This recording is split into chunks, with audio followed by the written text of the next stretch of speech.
कहानी सत्य और अहिंसा की शक्ति। बहुत समय पहले की बात है।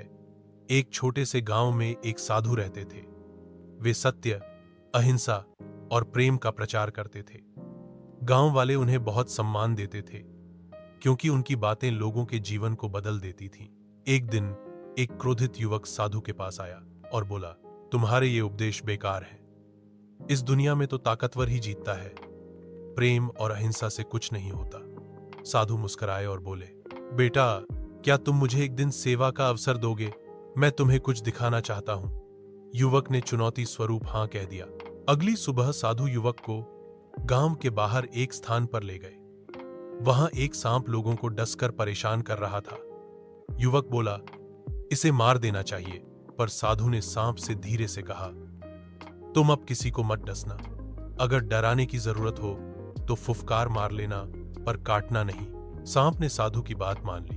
कुछ महीनों बाद साधु दोबारा उस रास्ते से गुजरे तो देखा कि सांप घायल अवस्था में पड़ा था। साधु ने पूछा, क्या हुआ?